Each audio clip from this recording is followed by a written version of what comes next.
네, 사사기 강의 25번째 시간으로 하나님 나라의 은닉성이라고 제목을 붙였습니다. 하나님 나라의 은닉성 이렇게 제목을 붙이고 나니까 조금 모호해서 부제목은 하나님께서 세우시는 그 하나님의 나라라는 주제입니다. 하나님께서 세우시는 그 하나님의 나라. 그 타락한 이 땅 가운데 하나님께서 가지시는 그 간절한 그 비전과 소원이 있으십니다. 그것은 무엇인가 하면 이 땅 가운데 하나님 나라를 세워나가시는 것입니다. 그게 이제 하나님의 소원입니다. 하나님의 나라라고 할 때 보통 우리가 영토의 개념으로 많이 생각하죠. 근데 그것이 아니라 하나님 나라는 하나님의 그 주권과 통치가 임하는 것을 하나님의 나라라고 말을 하는 것입니다. 그래서 하나님의 그 백성들에게 하나님의 그 주권과 통치가 막힘없이 이루어지는 바로 그곳을 우리가 하나님 나라라고 할 수 있는 것이죠. 하나님 나라는 죽어서 가는 곳이 아니라 이미 이곳에서 시작이 된 것입니다. 그리고 우리가 죽었을 때는 또는 예수님께서 재림하여 이 땅 가운데 하나님 나라가 임할 때는 완성된 하나님 나라죠. 하지만 그때까지 이미 우리 안에 시작된 그 하나님의 나라, 예수 그리스도를 우리가 믿음으로 영접했을 때에 이미 우리 안에 하나님의 주권과 통치는 시작이 되어진 것이죠. 그래서 그 하나님 나라는 이미 지금부터 시작이 되어진 것입니다. 그리고 나중에 주님께서 재림하실 때 또는 우리의 생명이 다하는 순간 그 완성된 하나님 나라를 우리가 들어가게 되는 것입니다. 하나님께서 그러한 소원 때문에 타락한 인류를 그냥 두시지 않고 그 가운데 하나님의 백성들을 세워나가십니다. 처음에 아브라함을 통하여서 그를 불러내시고 그 당시 아브라함이 우상을 숭배하지 않았습니까? 아버지 데라가 그 우상을 만드는 일을 했던 것입니다. 그러니까 아브라함도 마찬가지로 우상을 숭배하는 것을 어릴 적부터 보고 왔죠. 근데 그 아브라함에게 하나님께서 나타나시고 내가 너를 통하여 하나님 나라를 세우겠다 약속을 하십니다.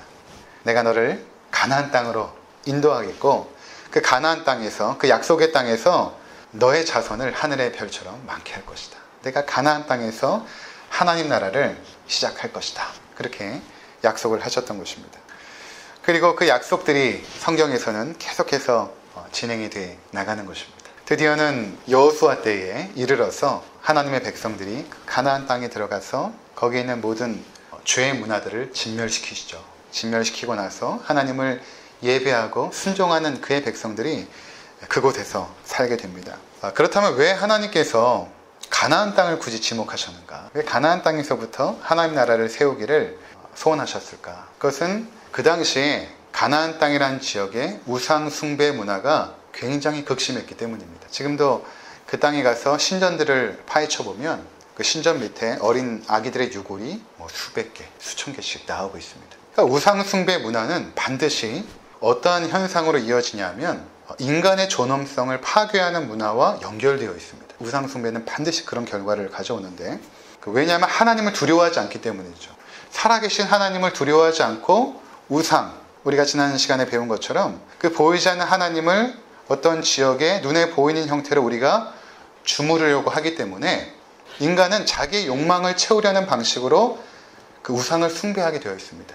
근데 자기의 그 욕망이라는 것은 이미 타락했기 때문에 그 욕망을 채우는 방식을 실행하다 보면 결국에는 인간의 존엄성이 파괴하는 결과를 가져오게 됩니다.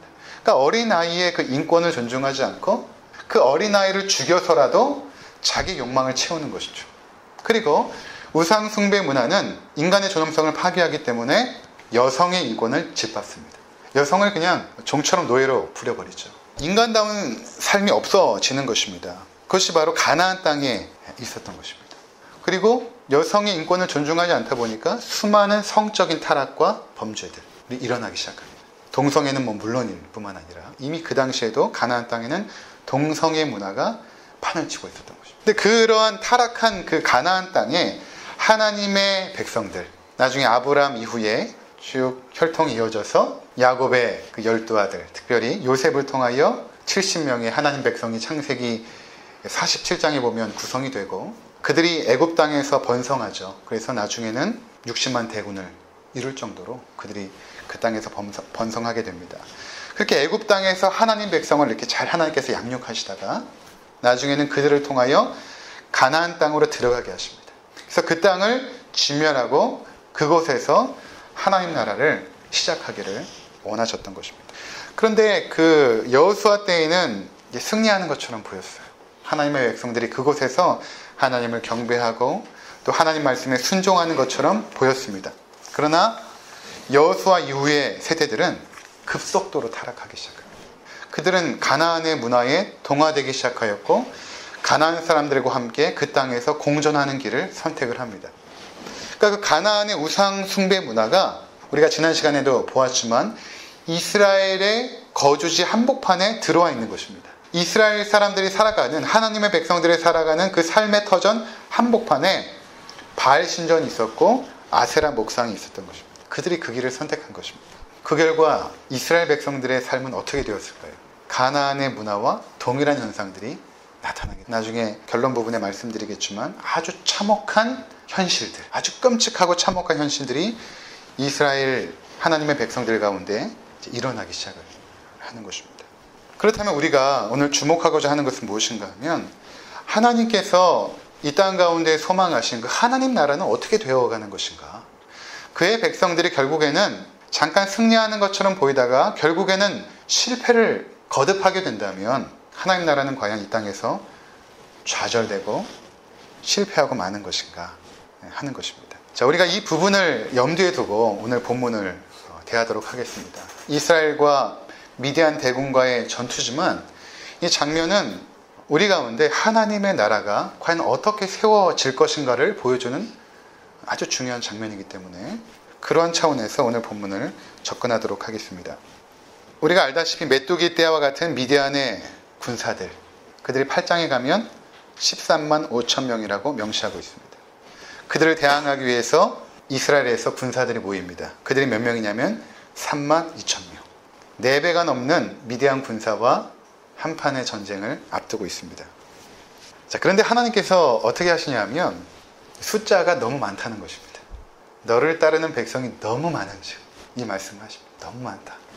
그리고 어떻게 하시냐면 너희 중에 두려워 떠는 자는 돌아가라 말씀하십니다. 그랬더니 2만 2천 명이 돌아갑니다. 그리고 1만 명이 남게 됩니다. 1만 명으로 전쟁을 치러야 되는 것입니다. 근데 하나님께서 또 뭐라고 말씀하시냐면 이것도 너무 많다라는 것입니다. 1만 명도 너무 많다. 그래서 그들을 줄여가시는데 어떻게 하시냐면 물가로 내려가서 물을 먹게 하라는 것입니다.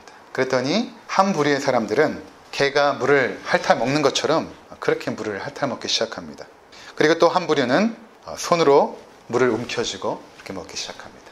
하나님께서는 손으로 물을 움켜쥐고 먹는 사람들, 그들이 300명이었는데 그들을 따로 분리하라고 하십니다. 그리고 내가 이 300명을 통하여서 너희를 구원하겠다, 이렇게 말씀을 하시는 것입니다. 자, 간혹 300명을 용사로 해석하기도 하지만 그렇지 않습니다. 하나님께서 단지 숫자를 줄이신 것입니다. 그 이유에 대해서 7장 2절에 이렇게 말씀하십니다. 우리 7장 2절을 함께 읽도록 하겠습니다.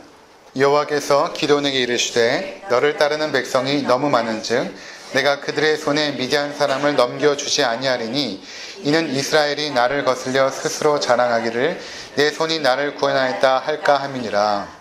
300명을 용사로 많은 분들이 이제 해석을 하고, 그들이 용사됨의 그 이유는 물을 이렇게 손에 움켜쥐고 먹는 것은, 어떤 분은 이렇게 얘기합니다. 그들은 물을 먹는 것에 정신이 팔려 있는 것이 아니라 생각이 계속해서 전쟁을 향하고 있고 긴장하고 있기 때문에 그들은 어떤 용사의 기질을 가진 것이다, 이렇게 이제 말씀을 하시기도 합니다. 근데 그렇게 해석을 하게 되면 어떤 문제가 생기냐면 하나님께서 숫자를 줄이신 이유를 제대로 설명을 하지 못하는 거죠. 그럼 결국 300명은 탁월한 용사들이고 특정사와 같은 사람들인데, 그렇게 이제 해석을 하게 되면 어떤 결과로 우리가 이 기드온 이야기를 보게 되면 우리도 그들과 같은 어떠한 탁월함들, 그것들을 갖춰야 됩니다, 이런 결론으로 나갈 수밖에 없거든요. 하나님이 사용하시는 사람은 이러한 사람입니다, 이렇게. 근데 이것은 기드온의 이야기와 완전히 반대되는 결론입니다. 하나님은 그냥 숫자를 줄이신 것입니다. 그리고 줄이신 이유는 뭐냐면 스스로 자랑할 수 없는 아주 연약함의 상징적인 숫자만을 남기신 것입니다. 하나님은 단지 한 사람을 통해서도 이스라엘을 구원할 수 있습니다. 이게 나중에 삼손 이야기거든요. 삼손 이야기에 가면 삼손은 하나님 앞에 쓰임받을 만한 조건이 아무것도 없습니다. 그는 블레셋 이방 여인들을 쫓아다니고 하나님이 그를 나신 인으로 구별하였지만 그 구별된 삶을 살지 못하죠. 그러다가 결국 하나님께서 그에게 주신 모든 능력을 다 상실해버립니다. 눈이 다 뽑히고 머리가 잘리고 블레셋 사람들의 조롱거리가 됩니다. 신전에 그를 세워놓고 그의 힘을 자랑하게 하여서 그들이 그를 조롱하죠. 하나님의 백성이 그렇게 조롱받는 모습으로 보여지고 있는 것입니다. 그때 삼손이 두 기둥 사이에다가 자기를 묶어달라고 한 소년에게 말하고 나서 하나님 나로 하여금 마지막으로 힘을 쓰게 하옵소서 하고 그 기둥을 다 무너뜨려 버리죠. 그 신전 안에 있었던 수천 명의 사람들이 몰살을 당합니다. 성경은 삼손이 살아있을 때보다 죽을 때 죽인 자가 더 많았더라. 그리고 그 사건을 통해 하나님은 이스라엘을 구원하십니다. 그럼 도무지 우리가 삼손을 통해서 배워야 될 게 무엇이 있습니까? 아무것도 없습니다. 기드온 이야기도 마찬가지인 것입니다. 삼손은 마지막 순간에도 자신의 분노를 푼 것입니다. 블레셋을 향하여 자기의 논을 뽑은 그 원수들을 갚기 위해서 마지막으로 힘을 쓴 것이지, 그가 하나님 앞에 쓰임받기 위해서 하나님을 의지하고 순종하는 그 어떤 거룩함의 모습도 없었던 것입니다. 마찬가지로 기드온의 300명의 군사도 그들을 자랑할 수 있는 것이 아무것도 없는 것이죠. 아무것도 없는 것입니다. 근데 하나님은 그들을 통하여 내 백성을 구원하겠다라고 말씀을 하신 것입니다. 그래서 이 전쟁의 방식도 싸움의 방식이 아닙니다. 만약에 300명이 미디안의 군사와 싸움의 방식을 통해서, 물론 이스라엘은 변변한 무기조차 없었지만 뭔가 그 전투를 치열하게 벌여서 승리했다고 한다면 그래도 뭔가 배울 점이 있을 것입니다. 근데 전쟁의 방식이 싸움의 방식이 아닙니다. 하나님께서 어떻게 명하셨냐면 이 300명의 군사를 100명씩 세대로 나누게 하십니다. 그리고 한 손에는 나팔을 잡게 하시고 한 손에는 항아리를 들게 하십니다. 그리고 그 항아리에 횃불을 감추게 하십니다. 그리고 하나님의 명령이 떨어졌을 때에 그 나팔을 불고 항아리를 켜고 함성을 지를 것을 명하십니다. 그 밤에 지금 미디안 대군이 그 골짜기에 진을 치고 있었습니다. 그때 이경이라고 하니까 이경은 한밤중을 말합니다. 아주 깜깜한 한밤중에 이제 전쟁이 드디어 시작이 되게 됩니다. 그때 그 이경초에 이 미디안 군사가 어떠한 일을 하냐면 보초를 쓰던 병사들이 근무 교대를 하는 것이죠. 근데 그 근무 교대를 하는 바로 그 시간에 하나님의 명령이 떨어집니다. 나팔을 불어라. 그러자 기드온이 먼저 나팔을 불기 시작하고, 기드온이 이미 그의 군사들에게 나를 따라하라 라고 지시를 해놓았기 때문에 기드온이 나팔을 불자 300명의 군사들이 함께 나팔을 불기 시작합니다. 갑자기 그 골짜기에 쩌렁쩌렁한 나팔 소리가 울리기 시작합니다. 그러더니 갑자기 쩌렁하고 항아리 깨지는 소리가 들린 것입니다. 그리고 갑자기 그 골짜기가 환하게 비춰지는 것입니다. 군대 갔다 오신 분들은 알겠지만 이 저녁에 근무할 때 철칙 중에 하나가 뭐냐면 움직이지 않는 것입니다. 그래서 이렇게 보초를 쓰다가 누가 움직임이 감지가 되면 무조건 총을 겨누고 손들어 움직이면 쏜다. 움직이는 건 무조건 적으로 간주하는 것입니다. 근데 그 당시에 미디안 군사들이 우리가 지난 시간에 보았지만 하나님께서 그들 가운데 두려움과 공포심을 이미 불어넣었습니다. 그들은 굉장히 지금 두려움 가운데 있었던 것입니다. 근데 그렇게 긴장되고 두려움 가운데 갑자기 나팔 소리가 나고 어떠한 큰 소리가 나고 무언가 깨지는 큰 소리가 나고 빛이 왔다 갔다 하고 그 빛에 의해서 근무 교대를 하고 있는 병사들의 모습이 쫙 보이기 시작한 것입니다.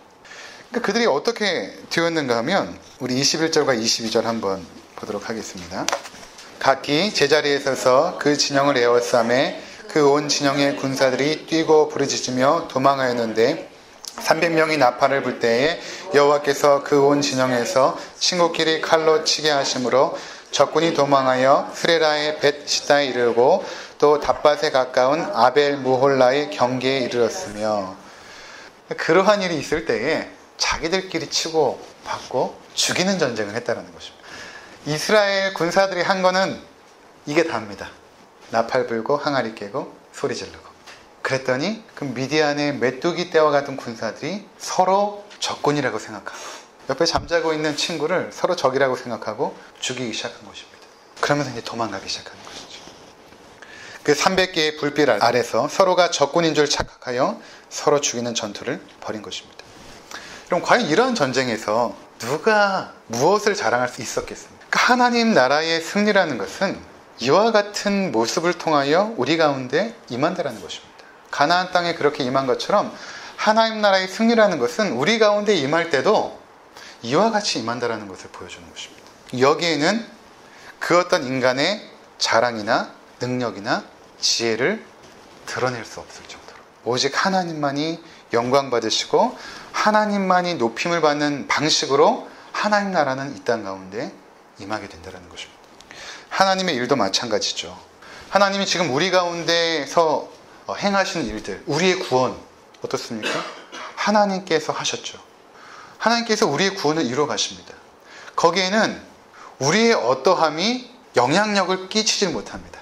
하나님께서 우리를 구원하시기로 작정하셨다면 그 구원은 반드시 이루어집니다. 우리가 어떻게 할 수가 없어요. 우리가 이 땅에서 이루어가는 하나님 나라도 마찬가지입니다. 우리 열정이나 우리 노력이나 우리 능력도 소중하지만 그것 때문에 진행되는 것은 아닙니다. 때론 하나님께서 우리의 힘을 다 빼게 하시죠. 우리에게 가진 것들을 다 빼게 하시고 그 다음에 하나님의 지혜를 주시고 하나님이 우리의 손과 발이 되어서 움직이게 하심으로 그분의 일을 진행시켜 나가십니다. 이러한 하나님 나라의 모습 때문에 우리가 이 땅에서 그분의 역사와 일하심을 다 알지 못하는 것입니다. 우리 인생 속에서 인식할 수 있는 그 감사의 내용은 아주 극히 일부분입니다. 그것도 당장에는 모르고 시간이 좀 지나서 내 삶의 흔적들을 바라보면서 그때 하나님께서 이렇게 놀랍게 역사하셨구나. 그렇게 기뻐하며 감사하며 감격하게 되는 것이죠. 우리가 손해보고 실패한 일들이 오히려 나를 하나님의 사람으로 세워가는 과정이었음을 우리가 다시 한번 바라보게 되는 것입니다. 우리 삶에 있어서 성공이라는 것, 이것이 하나님께는 그다지 관심거리가 아닙니다. 그것은 너무나 쉬운 것이죠. 우리 계속해서 살펴보는 것처럼 300명의 연약함의 상징적인 숫자를 통해서도 성공은 이루어집니다. 삼손이라는 무기력한 그 한 사람을 통해서도 성공은 주어질 수 있습니다. 그만큼 쉬운 것입니다. 하나님의 관심은 우리 자신에게 있는 것입니다. 그분의 나라를 이루어가면서 하나님의 유일한 관심은 뭐냐면 그의 백성들이 하나님이 원하시는 그 사람들로 만들어가는 것입니다. 빚어지는 것입니다. 그래서 하나님께서 우리를 구원하신 이유도 어떠한 일에 쓰시기 위함이 아니라는 것입니다. 부모가 자녀를 양육하는 이유가 자녀로 하여금 나중에 자녀를 통해서 노후의 돌봄을 받기 원하는 것이 아니잖아요. 그냥 그 아이를 사랑해서 양육하는 것입니다. 그러니까 하나님께서 우리를 구원하시고 이 땅 가운데서 우리에게 요구하시는 것이 무엇인가 하면 어떠한 일이 아니라는 것입니다. 자꾸만 주님을 위해서 내가 무언가를 해야 될 텐데 라는 약간의 어떤 부담감들, 때론 그 부담감을 심하게 조장하는 분들도 계십니다. 여러분들이 구원받은 목적은 하나님의 일을 위해서입니다. 아닙니다. 하나님 우리에게 일시키려고 구원하신 게 아니에요. 그냥 우리를 사랑하신 것입니다. 그리고 우리와 함께 있고 싶은 것, 하나님께서 그분의 사랑받는 백성들과 함께 있고 싶어 하는 것입니다. 그것이 하나님 나라이기 때문에 그분의 뜻과 그분의 사랑이 막힘없이 그의 백성들에게 이루어져서 그들이 그 하나님을 경배하고 자발적인 순종으로 하나님을 높여드리는 그 아름다운 하나님 나라가 이 땅 가운데 임하기를 원하는 그 소원 하나 때문에 우리를 구원하시고 우리와 함께 하시는 것입니다. 근데 우리는 자꾸만 뭔가 하나님 앞에 기특한 일을 해서 하나님 앞에 내어놓고 싶어 하죠. 그걸 못해서 굉장히 힘들어하기도 하고. 부모가 자녀를 왜 때립니까? 사람 되라고 때리는 것입니다. 돈 많이 벌어서 부모 호강시키라고 때리는 건 아닙니다. 그러니까 하나님의 목적이 어디 있는가를 우리는 명확하게 알 필요가 있다는 것입니다. 하나님의 관심은 우리 자신인 거예요. 나를 하나님의 사람답게 만들길 원하시는 것입니다. 그런데 사사시대의 하나님의 백성들은 타락했죠. 우상을 숭배하였고 이로 말미암아 그들의 사회는 급속하게 타락합니다. 사사기 19장에 가면 한 가지 이야기를 소개하는데 그 당시 사사시대의 아주 음울하고 참혹한 타락상에 대해서 한 사건을 소개합니다. 레위 사람이 베들레헴에서 첩을 얻습니다. 여기서부터 이상하죠. 레위 사람이라는 것은 오늘날로 하면 하나님 앞에 예배하는 일을 담당하는 구별된 목회자들, 그렇게 이야기할 수 있을 것입니다. 그가 첩을 얻습니다. 근데 그 첩이 행음을 하고 이제 아버지 집으로 도망을 갑니다. 베들레헴에 있는. 그래서 레위 사람이 그 베들레헴에 자신의 그 첩을 찾으러 옵니다. 장인 어른이 그 레위 사람 붙잡고 이곳에서 좀 더 유하다 가라고 계속해서 붙잡죠. 며칠을 그곳에서 유숙을 하다가 자신의 집으로 첩과 함께 이제 돌아옵니다. 돌아오는데 해는 어두워지고 이제 저녁이 된 것입니다. 근데 그 당시의 사회가 너무나 타락했기 때문에 밤에서 그렇게 유숙하다가는 누구에 의해서 살인을 당할지도 모르는 그런 상황 가운데 있었던 것입니다. 그리고 이스라엘의 문화는 원래 나그네를 대접하는 문화입니다. 나그네가 길에서 유숙하는 것을 보거든 당장 집에 데려와서 음식을 제공하고 그에게 편안한 잠자리를 제공하는 것이 이스라엘 공동체 문화 가운데 있었는데, 그들이 유숙하러 떠돌아다니기 시작합니다. 아무도 자신들을 자신의 집으로 초대하지 않는 것입니다. 그러니까 결국에는 돌아다니다가 어디에 갔냐면 기브아라는 곳까지 가게 됩니다. 근데 기브아에서 한 노인이 이 부부를 보게 되죠. 그래서 그들을 자기 집으로 데려다가 유숙을 시킵니다. 근데 그것을 누가 봤냐면 그 동네 불량배들이 본 것입니다. 불량배들이 그 밤에 이 집으로 몰려 들어옵니다. 몇십 명이었는지 모르겠어요. 몰려 들어와서 뭐라고 말하냐면 그 레위인을 내어놓으라는 것입니다. 성경에 뭐라고 말하냐면 그 사람을 내어놓으라. 우리가 그와 상관하여야 하겠는지라. 이 상관이라는 것은 성폭행을 의미하는 것입니다. 남자와 더불어 성폭행, 집단 성폭행을 하겠다라는 것입니다. 동성애가 있었고 집단 성폭행이 있었던 것입니다. 그러자 그 노인이 그렇게 할 수는 없다라고 말합니다. 오히려 내 딸을 데리고 가라. 그것도 이상하지 않습니까? 그들이 싫다라고 말합니다. 그러자 이 레위인의 첩을 내어줍니다. 그래서 불량배들은 밤새도록 그 첩을 성폭행하고 나중에는 그 여인이 집에 돌아오게 되죠. 아침에 노인과 레위인이 일어났습니다.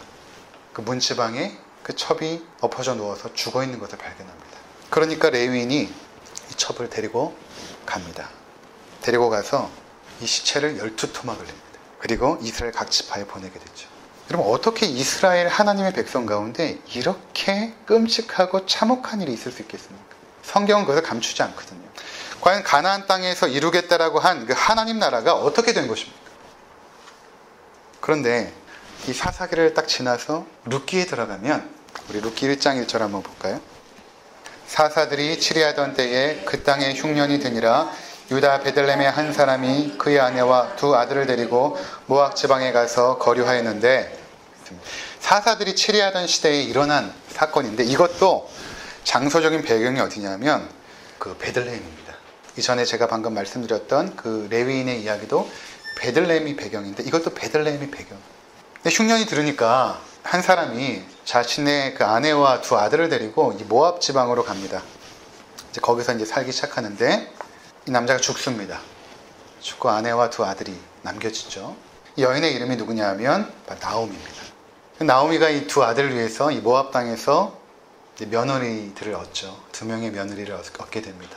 그들과 함께 단란한 가정을 이루고 함께 살아가게 됩니다. 그런데 두 아들이 죽게 돼요. 얼마나 슬픈 일입니까? 이방 땅에서 남편도 잃고 아들 둘을 다 잃은 것입니다. 그리고 이제 두 자부만 남은 거예요. 며느리와 어머니가 이제 셋이 삽니다. 아들도 죽고 남편도 없는 상태에서 이 나오미는 자신이 살던 동네로 돌아오기로 결정을 합니다. 그리고 두 명의 며느리를 만나서 이야기를 합니다. 이제 내가 살던 곳으로 돌아갈 것이다. 너희들이 그냥 이곳에 남아서 너희 어머니에게로 가라. 그래서 너희 어머니와 함께 이제 아픔을 다 잊어버리고 그렇게 살아가라. 어머니가 나오미가 이제 부탁을 합니다. 그래서 한 며느리는 내 어머니 그렇게 하겠습니다. 그리고 그 땅에 남는데 그 중에 한 며느리가 아닙니다 어머니. 난 그래도 어머니를 따라가겠습니다. 나도 어머니가 섬기는 하나님을 나도 섬기고 나도 어머니가 하나님의 백성인 것처럼 나도 하나님의 백성이 되고 싶습니다. 그렇게 해서 그 며느리가 그 나오미를 따라서 다시 베들레헴으로 돌아오게 되죠. 두 사람의 아름다운 그 동거 생활이 시작되게 됩니다. 그 여인의 이름이 누구였냐면 룻입니다. 이 나오미는 룻을 위하여서 그 남편이 잃은 그 아픔들을 채워주기 위해서 동분서주하면서 좋은 남편을 만들어주려고 노력을 합니다. 그리고 룻은 그 슬픔 가운데 있는 어머니를 위로하기 위해서 정성스럽게 섬기는 그 아름다운 이야기가 이 룻기 가운데 진행이 됩니다. 참 신기한 것은 룻기에는 하나님의 역사하심이 표면적으로 드러나지 않아요. 그냥 사사가 치리하던 이 흉측한 시대에 베들레헴 한 땅에서 일어난 그 며느리와 그 시어머니의 그냥 이야기예요. 그냥 그 이야기입니다. 그런데 드디어는 이 나오미의 정성스러운 노력을 통해서 룻이 남편을 얻게 되죠. 그가 보아스라는 사람입니다. 그래서 보아스와 룻이 결혼하여서 드디어 그렇게 바라던 아기를 출생하게 되죠. 그때 장면을 이렇게 보여줍니다. 룻기 4장 13절부터 22절까지. 이에 보아스가 룻을 맞이하여 아내로 삼고 그에게 들어갔더니 여호와께서 그에게 임신하게 하심으로 그가 아들을 낳은지라. 여인들이 나오미에게 이르되 찬송할지로다. 여호와께서 오늘 내게 기업 물을 자가 없게 하지 아니하셨도다. 이 아이의 이름이 이스라엘 중에 유명하게 되기를 원하노라. 이는 내 생명의 회복자이며 내 노년의 봉양자라. 곧 너를 사랑하며 7 아들보다 귀한 내 며느리가 낳은 자로다 하니라. 나오미가 아기를 받아 품에 품고 그의 양육자가 되니 그의 이웃 여인들이 그에게 이름을 지어주되 나오미에게 아들이 태어났다 하여 그의 이름을 오벳이라 하였는데 그는 다윗의 아버지인 이새의 아버지였더라. 베레스의 계보는 이러하니라. 베레스는 헤스론을 낳고 헤스론은 람을 낳았고 람은 암미나답을 낳았고 암미나답은 나손을 낳았고 나손은 살몬을 낳았고 살몬은 보아스를 낳았고 보아스는 오벳을 낳았고 오벳은 이새를 낳고 이새는 다윗을 낳았더라. 이 작은 마을 베들레헴에서 하나님의 백성 나오미와 이방 여인입니다. 이방 여인 룻의 아름다운 사랑과 섬김을 통해서 결국 한 아이가 태어나는데 그 아이는 바로 다윗의 혈통이었던 것입니다. 우리가 잘 아는 것처럼 그 다윗의 혈통을 통하여서 이 땅 가운데 예수 그리스도가 오시게 되는 것입니다. 그 타락한 시대에도 하나님께서 남겨두신 그루터기와 같은 그런 자들이 숨겨져서 한 사람 한 사람 하나님의 나라를 세워가고 있었던 것입니다. 전체적으로 볼 때는 하나님 어떻게 이 시대가 이럴 수 있습니까? 어떻게 하나님의 백성들이 이렇게 많은 이 시대 가운데 어떻게 이렇게 타락한 현실들이 일어날 수 있습니까? 하나님의 거룩함이 도대체 어디 갔습니까? 라고 우리는 원망할 수 있지만 하나님께서는 그렇게 숨겨진 곳에 그분의 백성들을 한 사람 한 사람 세워가고 있었던 것입니다. 그리고 그들을 통하여서 하나님의 나라가 계속해서 성장하고 있었던 것입니다. 여러분, 나오미가 또는 룻이 자신들이 하나님의 나라를 세워간다라고 생각이나 했겠습니까? 나오미는 그냥 자신의 며느리를 사랑한 것뿐입니다. 룻은 그 어머니를 사랑한 것뿐입니다. 존경한 것뿐입니다. 그냥 자신에게 주어진 그 삶의 현실 속에서 성실하게 살아간 것입니다. 하나님의 일을 위해서 자신들이 무엇을 하겠다라고 결정하고 열정을 가지고 헌신한 것이 아니죠. 그냥 내가 있는 그 자리에서 나의 삶을 성실하게 살아간 것뿐입니다. 근데 성경은 기록하고 있습니다. 그들의 그런 삶의 작은 순종함과 헌신들이 결국에는 하나님 나라를 세워가는 주춧돌이 되었다라고 말씀하고 있다는 것입니다. 여러분, 이 시대도 마찬가지죠. 한때는 기독교 인구가 25%가 넘었다고 자랑할 때가 있었습니다. 근데 지금은 어떻습니까? 하나님의 거룩함이 어디 갔냐고 탄식하고 있습니다. 하나님은 우리 숫자에 관심이 없으세요. 그것으로 하나님 나라가 이루어졌다면 벌써 하나님께서는 많은 수를 통하여 그 나라를 세워갈 것입니다. 요한계시록에 보면 14만 4천 명. 작은 수처럼 보입니다. 물론 그것이 구원받는 숫자를 의미하는 것은 아닙니다. 상징적인 숫자죠. 하나님 백성의 완성된 숫자를 14만 4천 명, 상징적인 숫자로 기록하고 있죠. 근데 우리가 언뜻 볼 때는 너무나 작은 수 같아요. 하지만 요한계시록에는 기록하고 있습니다. 허다하게 많은 수가 하나님을 경배하기 위하여 모입니다. 그리고 그들이 뭘 하고 있냐면 하나님 앞에 면류관을 내어놓고 있는 것입니다. 그러니까 하나님께서 면류관을 씌워준 것이죠. 우리가 이 땅에서 한 게 아무것도 없는데 하나님께서 그분의 나라를 그분께서 친히 이루어 가셨는데, 근데 하나님은 우리의 머리에 면류관을 씌워주시는 것입니다. 그러니까 그 나라에 갔을 때 우리가 하는 것은 뭐냐면 하나님, 내가 한 게 아무것도 없습니다. 그리고 그 면류관을 다시 돌려드리는 거죠. 그러니까 누가 이 땅에서 하나님의 일을 했다라고 자랑할 수 있겠습니까? 우리가 고백할 수 있는 것은 하나님, 나는 죄인 중에 괴수입니다. 내가 아무리 생각해도 내가 죄인 중에 괴수입니다. 죽는 그 순간에도 마찬가지죠. 내가 하나님 이 마지막 순간까지 죄인 중에 괴수로 있습니다. 근데 하나님께서 나의 구원을 이루어 주셨습니다. 나를 통해서 하나님께서 내가 인식하지 못하는 사이에 우리 가정 가운데 하나님 나라를 이루셨고 나의 구원을 이루어 주셨습니다. 그리고 그분 앞에 가는 겁니다. 근데 나에게 면류관을 씌워주시는 것입니다. 우리의 구원은 하나님께서 홀로 하신 것입니다. 우리를 통해 이루어 가신 그분의 나라도 하나님께서 홀로 하신 것입니다. 우리는 그냥 그 안에서 행복했고 감사했고 기뻤던 것입니다. 그것이 다인 거예요. 그 하나님을 기억하시고 이 땅에서 주의 백성으로 성실하게 살아가시는 우리 모든 성도님들 되시기를 주의 이름으로 축원을 드립니다.